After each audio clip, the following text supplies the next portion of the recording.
पिछली कहानी में आपने जाना था रामकलिया को, एक छोटी एक ऐसी किशोरी जो बिंदास स्वभाव की थी, निडरता की महारानी थी।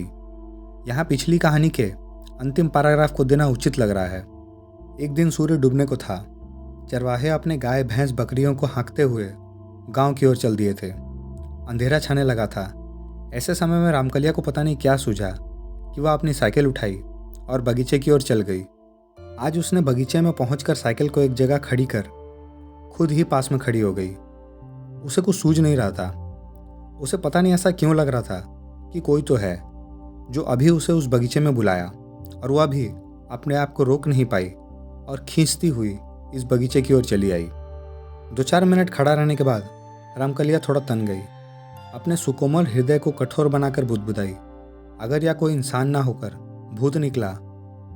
खैर, जो भी हो, मुझे नहीं पता क्यों इस रहस्यमय जीव से मुझे प्रेम सा हो गया है। भूत हो या कोई दैवी आत्मा, अब तो बस मैं इसे मिलकर ही रहूंगी।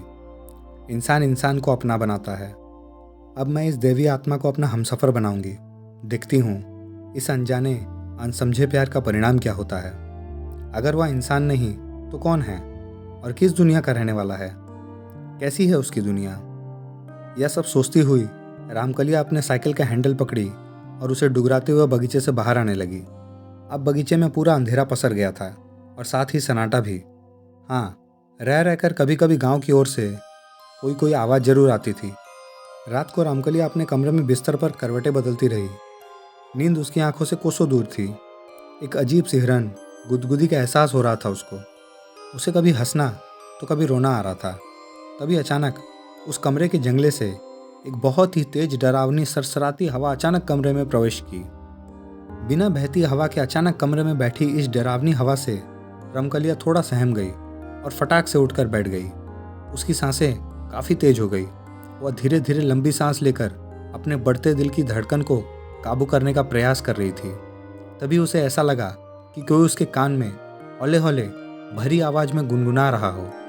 बढ़ते दिल की धड़कन कुछ तो कह रही है, मैं तेरा दीवाना, जलता परवाना हूँ, तू क्यों नहीं समझ रही। इसी के साथ उसे लगा वह सरसराती हवा उसके बिस्तर के बगल में हल्के से मूर्त रूप में स्थिर हो गई, पर कुछ भी स्पष्ट नहीं है। अचानक उसे लगा कि वही बगीचे वाले सुकोमल हाथ फिर से उसके बालों के साथ खेल रहे हैं, उसे एक चरम आनंद की अनुभूति करा रहे हैं। वह चाहकर भी कुछ नहीं कह सकी और धीरे धीरे फिर से लेट गई। अरे यह क्या? उसके लेटते ही ऐसा लगा कि उसके कमरे में रखी एक काठ कुर्सी सरकते हुए उसके सिरहाने की ओर आ रही है। वह करवट बदली और उस काठ कुर्सी की ओर नज़र घुमाई। तब तक वह काठ कुर्सी उसके सिरहाने आकर लग गई। फिर बिना कुछ कहे एक मदमस्त अल्हड़ प्रेमाग्ना की तरह अंगड़ाई लेते हुए, सांसों को तेजी के साथ छोड़ते हुए वह फिर से चुपचाप बिस्तरे पर लेट गई। उसके लेटते ही वह सुकोमल हाथ फिर से उसके बालों से खेलने लगे। वह एक कल्पित दुनिया की सैर पर निकल पड़ी। यह कल्पित दुनिया अलौकिक थी। इस दुनिया की इकलौती राजकुमारी रामकलिया ही थी जिसे अपने एक सेवक से प्रेम हो गया था। वह इस कल्पित दुनिया में आनंदित होकर विचरण कर रही थी। अचानक रामकलिया को इस कल्पित दुनिया से बाहर आना पड़ा, क्योंकि उसे लगा कि कोई उसका सिर पकड़कर जोर जोर से हिला रहा है, यानी उसे जगाने की कोशिश कर रहा हो। रामकलिया को लगा कि कहीं यह भी स्वप्न तो नहीं, पर वह तो जगी हुई थी। वह उठकर बैठ गई। फिर उस कमरे में शुरू हुई एक ऐसी कहानी जो रामकलिया को उसके पिछले जन्म में लेकर चली गई। रामकलिया बिस्तरे पर सावधान की मुद्रा में बैठी हुई थी। काठ कुर्सी पर मूर्त रूप में पूरी तरह से अस्पष्ट हवा का रूप विराजमान था। वहाँ से एक मर्दानी भारी आवाज़ सुनाई दे रही थी। वह आवाज़ कह रही थी, रामकलिया, तू मेरी है, सिर्फ मेरी। मैं पिछले 2-3 जन्मों से तुझसे प्रेम करता आ रहा हूँ। मैंने हर जन्म में तुझे अपनाने के लिए कुछ ना कुछ गलत कदम उठाया है, पर इस जन्म में मैं तुझे सच्चाई से पाना चाहता हूँ। वह आवाज़ आगे बोली, याद है, पिछले जन्म में भी मैं तुझे बहुत प्रेम करता था, पर तू मेरे प्रेम को समझ नहीं सकी और मैं भी बावला पागल तुझे पेड़ से धक्का दे दिया था। यहाँ मैं आप लोगों को रमेशरा की कहानी की याद दिलाना चाहूँगा, जो गांव की गोरी थी और उसे एक भेड़िहार का लड़का अपना बनाना चाहता था, पर रमेशरा के पिता द्वारा मना करने पर उस भेड़िहार पुत्र ने आत्महत्या कर ली थी और प्रेत हो गया था। बाद में वही प्रेत रमेशरा को ओल्हा पाती खेलते समय धक्का दे दिया था और वही रमेशरा अब रामकलिया के रूप में फिर से पैदा हुई थी।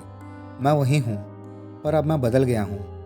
भले मैं आत्मा हूँ, एक प्रेत हूँ, पर अब मैं अपनी प्रियतमा का कोई अहित नहीं करूँगा और अब उसे नफरत से नहीं बल्कि प्रेम से जीतूंगा। उस हवा रूपी आवाज़ की बातें सुनकर रामकलिया एक पागल प्रेमी की तरह उठकर उस कुर्सी पर विराजमान मूर्त पर अस्पष्ट हवा से लिपट गई। वह सिसक सिसक कर कहने लगी, तुम जो भी हो, पर मेरे प्रियतम हो। मैं अब तेरे बिना जी नहीं सकती। तू अब देर न कर, अभी मेरी मांग में सिंदूर भर और मुझे अपना बना ले। मुझे सदा सदा के लिए अपने साथ ले चल। इतना कहने के बाद रामकलिया को पता नहीं अचानक क्या हुआ, वह बिस्तरे पर गिर गई। सुबह सुबह रामकलिया के माता पिता रामकलिया के कमरे का दरवाज़ा पीटे जा रहे हैं, पर वह उठने का नाम ही नहीं ले रही है। रामकलिया के माता पिता बहुत ही परेशान हैं क्योंकि रामकलिया के कमरे से कोई सुगबुगाहट नहीं आ रही है। आसपास के कुछ लोग भी एकत्र हो गए हैं। सब चिल्ला चिल्ला कर रामकलिया को जगाना चाहते हैं। अंत में रामकलिया के माता पिता ने दरवाज़ा तोड़ने का फैसला लिया क्योंकि वे अब किसी अनहोनी की आशा में पीले पड़े जा रहे थे। लकड़ी के दरवाजे पर कसकर एक लात पड़ते ही अंदर से लगी उसकी किल्ली निकल गई और भड़ाक से करके दरवाज़ा खुल गया। दरवाज़ा खुलते ही रामकलिया के माता पिता रामकलिया के बिस्तर की ओर भागे। साथ में आसपास के कई लोग भी थे।